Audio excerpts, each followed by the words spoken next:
अस्सलामुअलैकुम तमाम वी अली भाइयों और बाकी देखने वाले हजरात को मेरी तरफ से प्यार भरा सलाम। उम्मीद है कि आप सब खैर आफियत से होंगे। मैं हूं आबिद बशीर और आप मुझे यूट्यूब पे देख रहे हैं आबिद बशीर ऑफिशियल। एक अपडेटेड और इम्पॉर्टेंट वीडियो के साथ मैं आपकी खिदमत में हाजिर हुआ हूं।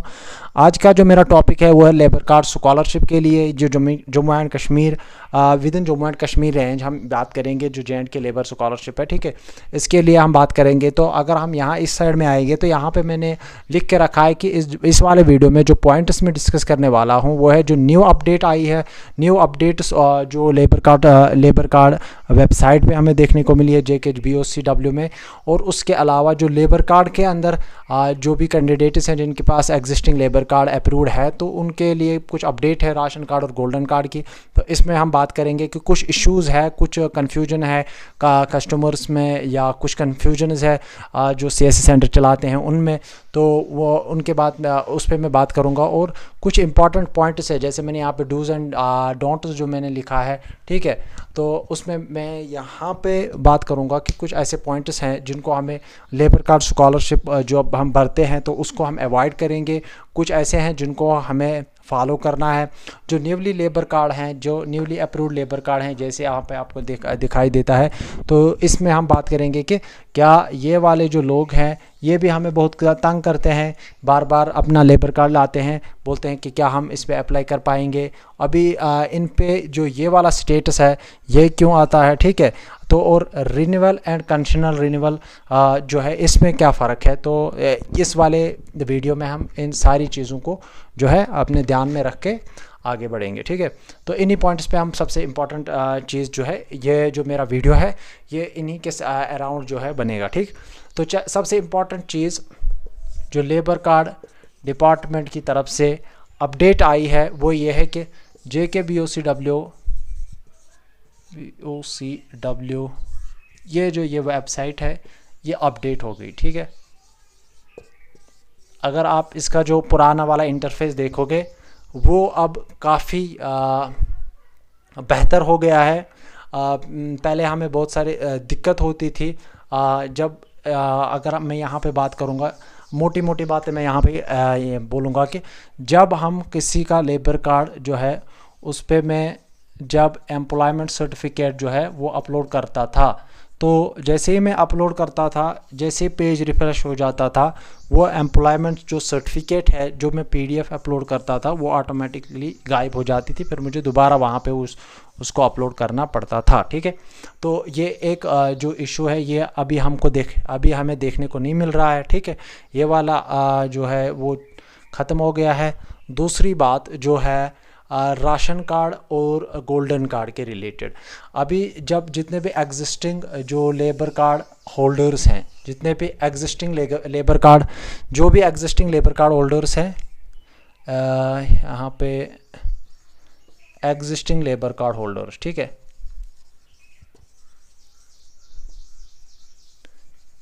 इनके लिए एक खुशखबरी है।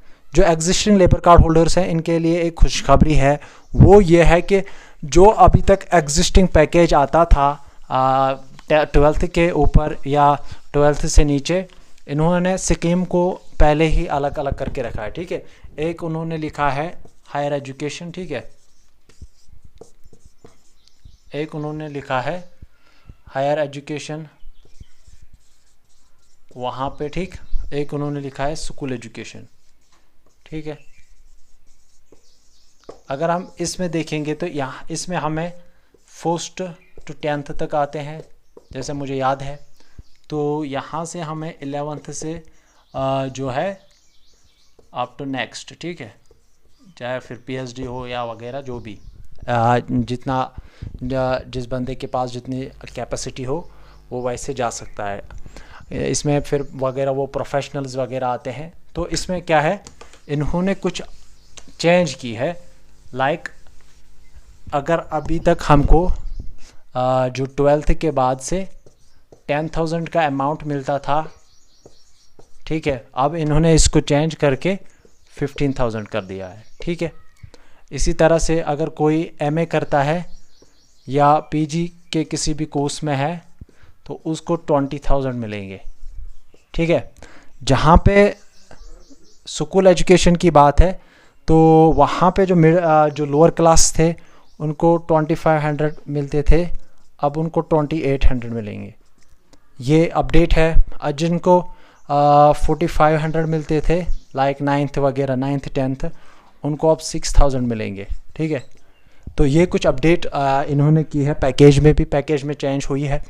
और इसके अलावा अब मैं आपको यहाँ पे और एक इम्पॉर्टेंट चीज़ जो मैं बताने जा रहा हूँ, जैसे ही आप लोग क्या करते हो काम, जिनके पास भी लेबर कार्ड है, ये खाली CSE वैलीज़ के लिए नहीं है, खदमत सेंटर वालों के लिए नहीं, कंप्यूटर वालों के लिए नहीं है, ये हर एक के लिए जिसके पास लेबर कार्ड है और वो उससे जो है फ़ायदा उठाना चाहता है। ठीक है, ये इसकी ऑफिशियल वेबसाइट है। अब यहाँ पे अगर आपके पास लेबर कार्ड है और आपको अभी तक मालूम नहीं है कि हाउ टू यूज़ इट और हाउ टू यूटिलाइज़ इट, इसमें आपको बहुत सारे फ़ायदे मिलेंगे। जैसे मैरिज असिस्टेंस इसमें मिलता है। ठीक है, अभी वो मेरा टॉपिक नहीं है। ठीक है, फ्यूनरल असिस्टेंस है। ठीक है, मेडिकल असिस्टेंस है। ठीक, और एजुकेशन असिस्टेंस। इसके अलावा भी बहुत कुछ है जो अभी मेरे पास इतना टाइम नहीं है। ये वीडियो जो है बहुत लंबा हो जाएगा, तो अभी मैं बात करूँगा जो न्यूली अपडेट आई है उसके बारे में हम बात करेंगे। ठीक है, जो राशन कार्ड और गोल्डन कार्ड है। राशन कार्ड और गोल्डन कार्ड जो है, राशन कार्ड और गोल्डन कार्ड, ठीक है, जैसे ही हमने कोई भी अप्रूव्ड लेबर कार्ड लॉगिन किया, ठीक है, लॉगिन करने के बाद हमारे पास कुछ इन्फॉर्मेशन वो वहाँ से चाहता है कि मैं वो वहाँ पे अपडेट करूँ। लाइक सबसे इम्पोर्टेंट पहली बात वहाँ पे क्या आता है कि राशन कार्ड। ठीक है, इसमें वो मुझे मांगता है हेड ऑफ फैमिली मांगता है। इसमें वो मुझे मांगता है नेम हेड ऑफ फैमिली, और इसके अलावा वो मुझे मांगता है फैमिली मेंबर्स। ठीक है, family members, number of family members. ठीक है, कितने फैमिली मेंबर्स हैं, और राशन कार्ड नंबर। ठीक है, राशन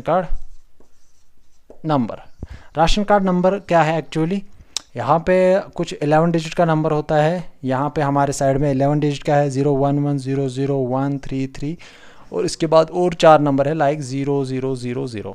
ठीक है, ये हमको वहाँ पे अपडेट करना है। अब यहाँ पे एक सवाल बनता है HOF का। ठीक है, हेड ऑफ फैमिली। किसी जगह पे हमें ऐसा इशू आता है कि फैमिली जैसे मैं यहाँ पे एक फैमिली ट्री बनाऊँगा। ठीक है, ये मानो कि ये कोई बंदा है Y, ये कोई बंदा है Y। ठीक है, और इसके नाम पे राशन कार्ड है।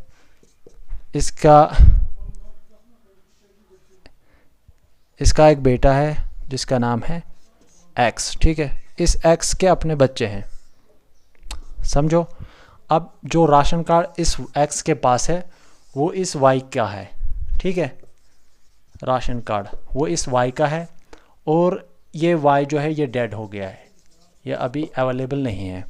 लेकिन इस शख्स ने अभी तक जो अपने राशन कार्ड पे अपडेशन नहीं की है।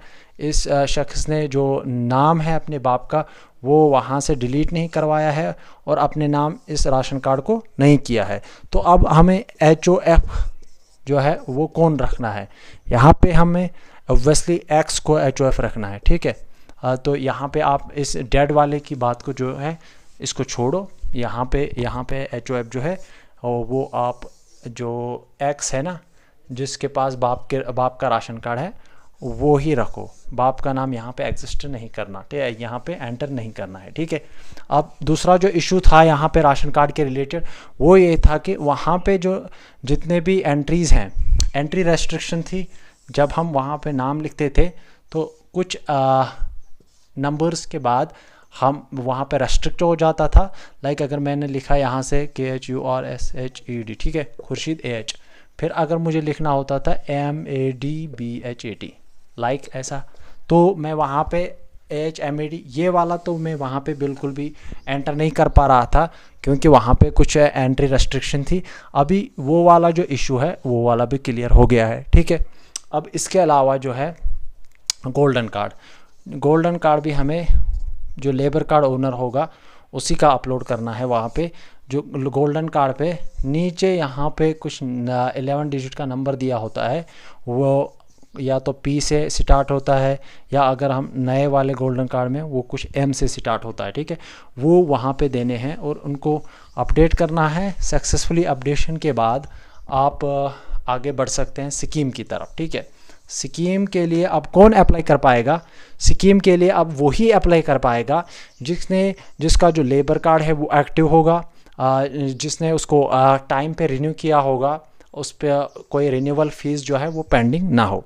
तो यहाँ पे हमें एक इम्पॉर्टेंट जो पॉइंट है रिन्यूअल का, जो यहाँ पे मैंने लिखा है, जो ये है रिन्यूअल और कंडीशनल रिन्यूअल, पहले मैं उसी पे बात करूँगा कि रिन्यूअल और कंडीशनल रिन्यूअल क्या होता है। RENEWL, ठीक है। रिन्यूअल में आपको लेस देन 2 ईयर्स यानी 1 साल का फीस जो है वो बकाया होता है, ठीक है। आपने अभी तक 1 ईयर पेंडिंग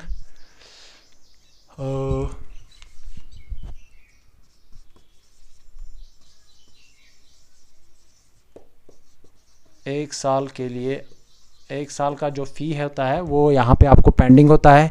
तो लेबर कार्ड का जो फ़ी होता है वो 120 का होता है या 130 का, ठीक है, ऐसा ही है 120 या 130।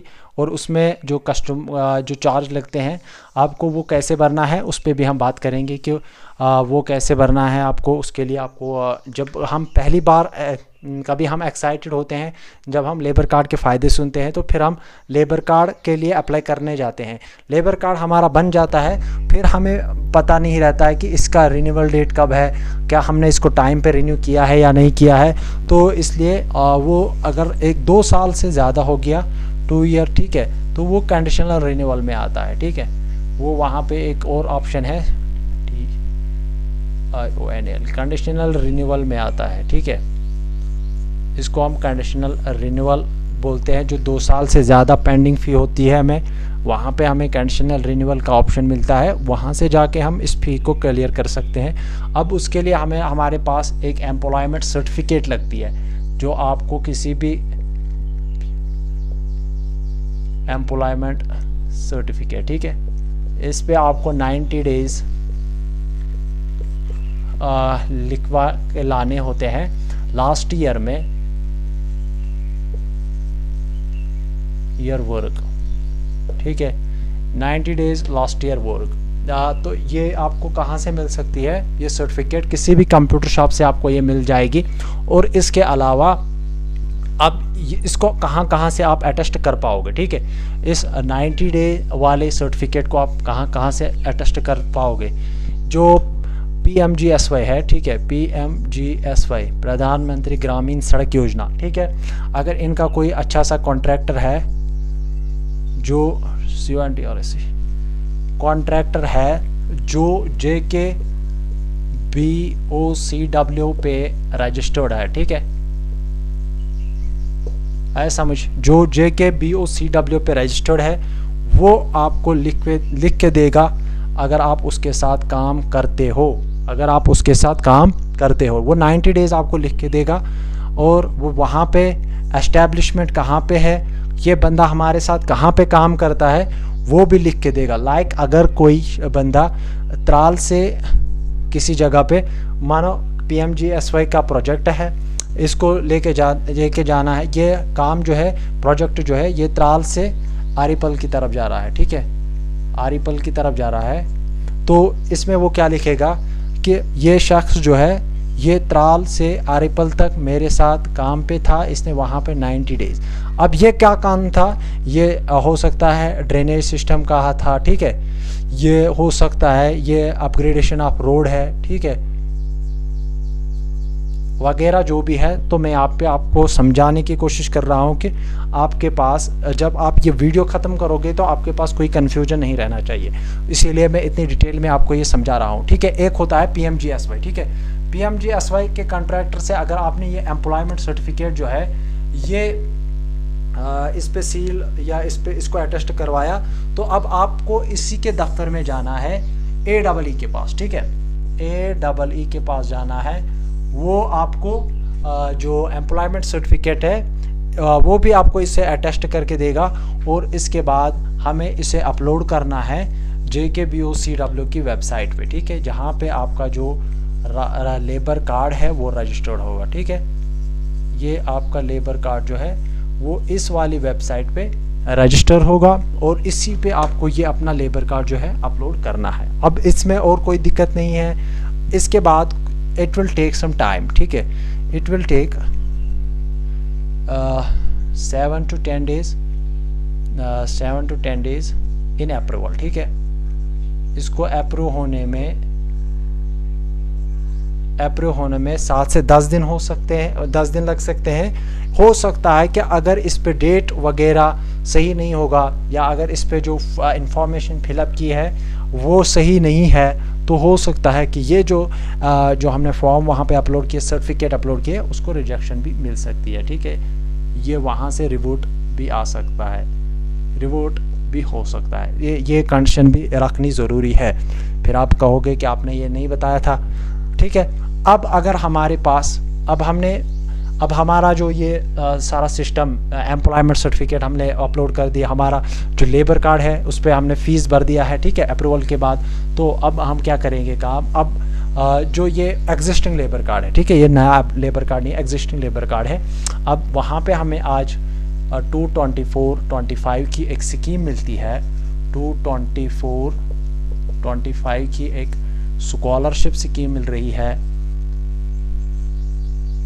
Scholarship scheme. ठीक है, उसमें JNK के जितने भी स्टूडेंट्स हैं वो अप्लाई कर पाएंगे। तो अब वहाँ पे ध्यान रखना है, जो वहाँ पे कौन अप्लाई कर पाएंगे, सबसे पहले फर्स्ट से लेकर अप टू लास्ट। ठीक है, लास्ट में यहाँ पे आपने लाइक अगर कोई PhD कर रहा है या कोई PDF कर रहा है, ठीक है, वो लोग यहाँ पे अप्लाई कर पाएंगे। लेकिन यहाँ पे एक सवाल है कि उनको किसी दूसरी जगह से एड नहीं आना चाहिए या वो किसी दूसरी जगह से एड नहीं ले रहे हों।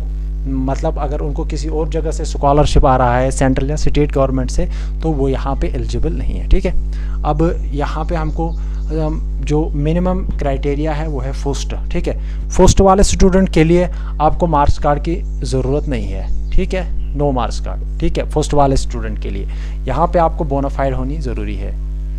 अब यहाँ पे मैं कुछ ऐसी बातें बताऊँगा जो यहाँ पे मैंने बताई है, डूज़ एंड डोंट्स। ठीक है, सबसे पहले इम्पॉर्टेंट चीज़ क्या है, जब भी आप यहाँ पे मैं और एक पॉइंट ऐड करूँगा बाद में, जो मैंने यहाँ पे छोड़ दिया, PMGSY जो है ना, PMGSY, इसके बाद है RNB। ठीक है, और इसके अलावा है ब्लॉक डेवलपमेंट ऑफिसर। ठीक है, ब्लॉक डेवलपमेंट ऑफिसर। ठीक है, इन तीनों से आप अपनी जो सर्टिफिकेट है 90 डेज के लिए, 90 डेज़ वाली सर्टिफिकेट है, इन तीनों से आप अटेस्ट करवा सकते हो। अगर RNB के किसी कॉन्ट्रैक्टर से अपडेट ये अटेस्ट करवाओगे तो AEE RNB के पास जाना है, वहाँ से उसको और अटेस्ट करवा के लाना है। ठीक है, इनके सबसे इम्पॉर्टेंट और बेस्ट वाला जो ऑप्शन है वो है BDO। आपने नरेगा में 90 डेज़ का काम किया होना चाहिए लास्ट ईयर में। ठीक है, लास्ट 365 डेज़ में।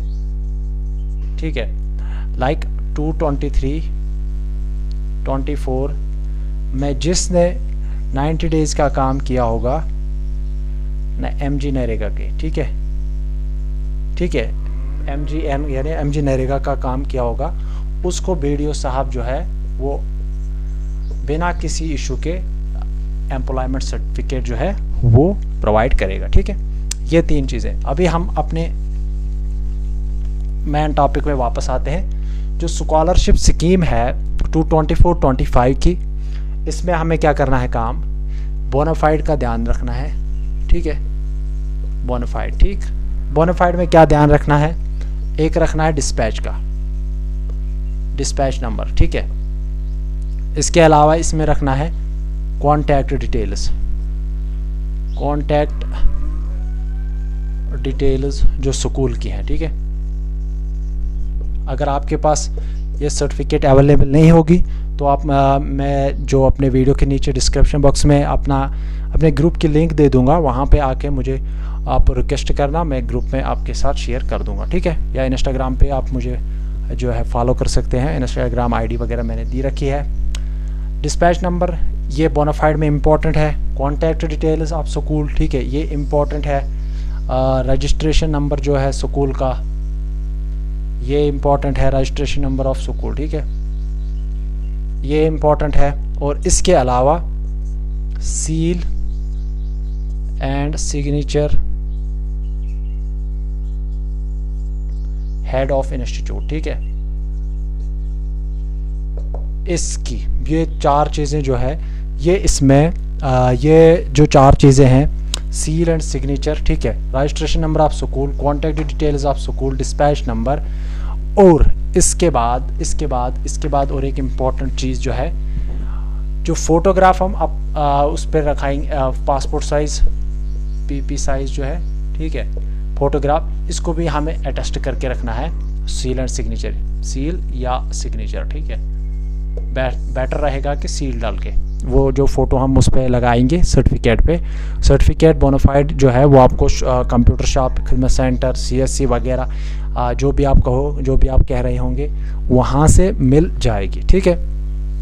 अब और इम्पॉर्टेंट चीज़ जो है वो है मार्क्स सर्टिफिकेट। मैंने पहले ही बताया पोस्ट के लिए आपको मार्क्स कार्ड की ज़रूरत नहीं है, ठीक है। अब मार्क्स सर्टिफिकेट किसके लिए है? मार्क्स सर्टिफिकेट जो सेकंड वाला है, सेकंड क्लास से ऊपर, इनके लिए आपको मार्क्स कार्ड चाहिए, मार्क्स कार्ड,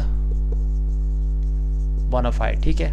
ये 2 चीज़ें, ये बात चली जाएगी सीधे 10th तक, ठीक है, 10th स्टैंडर्ड के लिए हो गया ये काम। अब इनका आपने फॉर्म भर दिया, जो मैंने चीज़ें बताई आपको वो ध्यान में रखनी है। जैसे मैंने सबसे इम्पोर्टेंट बोला डिस्पैच, ठीक है, डिस्पैच नंबर बोला मैंने कहा डिस्पैच नंबर के साथ स्कूल की contact details, school contact details, ठीक है। इसके अलावा सील एंड सिग्नेचर, ठीक है, हेड ऑफ HOI, ठीक है। इसके अलावा मैंने कहा डिस्पैच नंबर और रजिस्ट्रेशन नंबर ऑफ स्कूल, ठीक है, स्कूल का रजिस्ट्रेशन नंबर, ठीक, ये सब चीज़ें, और अटेस्टेड फ़ोटो भी अटेस्ट होना चाहिए। तो ये सारी डिटेल्स आपको यहाँ पे सेकंड फर्स्ट से लेके सेकंड जो 10th स्टैंडर्ड तक इतना ही चाहिए आपको। अब इसके अलावा 11th से लेके आपको क्या चाहिए, ठीक है, 11th से आगे ऑनवर्ड्स। इसमें भी फिर 2 कैटेगरीज हैं, एक है इग्नो की, ठीक है, एक है इग्नो की। इसके लिए आपको एक्स्ट्रा एक और डॉक्यूमेंट रखना है, इग्नो वाले के लिए आपको एक्स्ट्रा डॉक्यूमेंट रखना है। जैसे अभी हम इग्नो के बाहर से बात करेंगे, इग्नो को साइड में रख के इसको हम साइड करेंगे अभी, ठीक है। अब यहाँ पे हमको मार्क्स कार्ड भी चाहिए, बोनाफाइड भी चाहिए, और फीस रिसिप्ट, ठीक है, यहाँ पे हमको फीस रिसिप्ट भी चाहिए, जिस पे स्कूल वगैरह की डिटेल्स वगैरह होंगी। और जितने भी जो भी डॉक्यूमेंट्स हम अपलोड करेंगे वो फॉर्जर्ड नहीं होने चाहिए, ठीक है, उनमें कोई भी टैम्परिंग नहीं होनी चाहिए।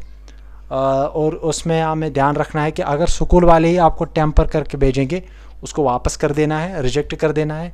किसी कस्टमर के जो उम्मीदें होती है कि कोई गरीब बंदा ही यहाँ पे अप्लाई करेगा, गरीब बंदे के ही पास होगा ये लेबर कार्ड वगैरह, तो उसके सेंटिमेंट्स के साथ हमें खिलवाड़ नहीं करना है। उसको जितना आप उसको प्योरिटी के साथ वर्क समझाओगे, काम समझाओगे, उतना उसको ज़्यादा फ़ायदा मिलेगा।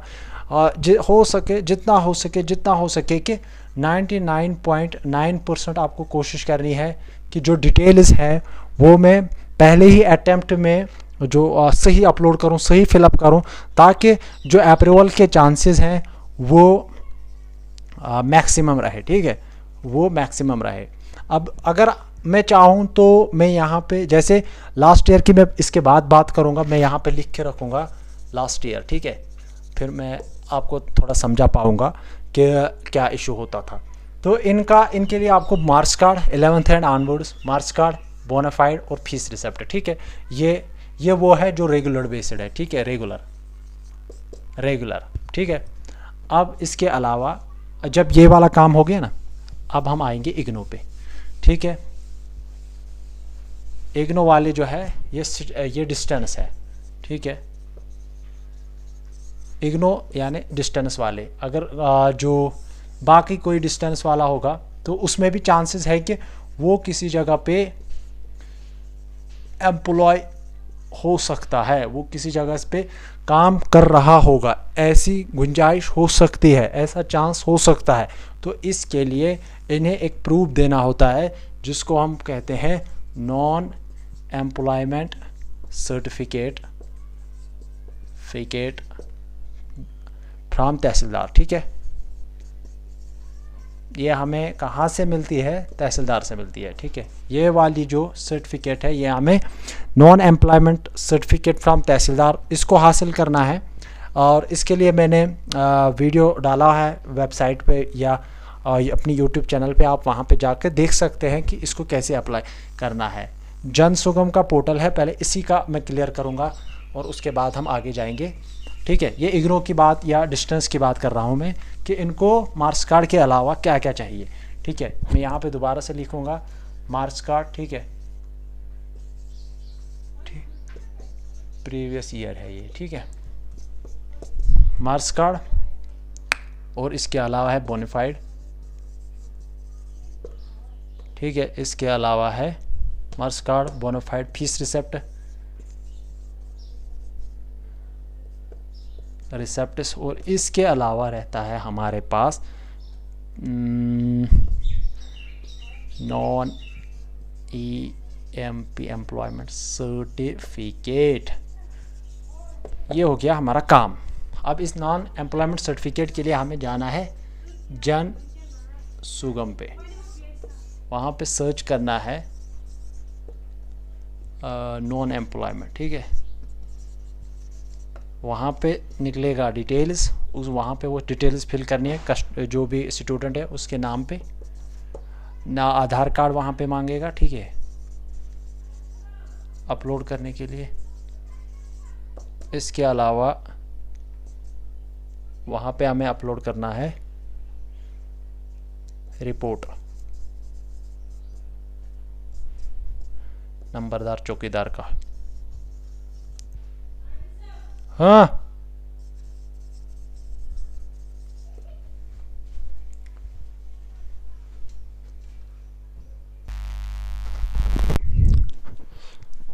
माफ़ी चाहता हूँ, मैं वीडियो के दौरान मैं यहाँ पे कोई आया था तो इसलिए मुझे वीडियो को रोकना पड़ा।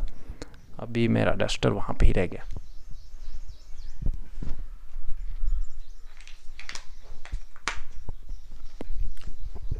तो हम बात कर रहे थे कि जो यहाँ पे हमको नॉन एम्प्लॉयमेंट की जो सर्टिफिकेट है वो हमें हासिल हो सकती है ऑनलाइन। जितने भी मतलब जो भी आजकल कोई भी सर्टिफिकेट वगैरह है वो सारे के सारे सर्टिफिकेट्स हमें ऑनलाइन अवेलेबल है। ऑनलाइन हमें उनको, इस वाली सर्टिफिकेट को मैंने रिसेंटली अप्लाई किया था, जो रिसेंट वाली सर्टिफिकेट है उसमें हमको आने में लगभग 8 से 9 दिन लगे। जितना आगे जो है फोर्स जो है वो काम करेगा, जो मुलाजिम हजरात है जो काम कर, वो जितना जल्दी ग्राउंड रिपोर्ट वहाँ पे वापस पेश करेंगे तो उतनी जल्दी जो सर्टिफिकेट है वो तैयार हो जाएगी।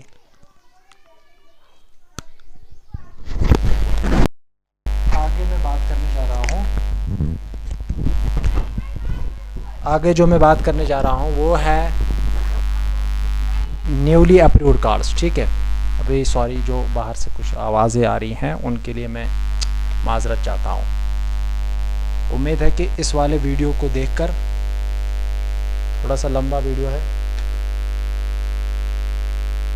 इस वाले वीडियो को देखकर आपको पूरा जितने भी कन्फ्यूजन है वो क्लियर हो जाएंगे। अब जो ये नॉन एलिजिबल वाला स्टेटस है, एलिजिबल वाला स्टेटस जो है, ठीक है, ये शायद मुझे नहीं लग रहा है कि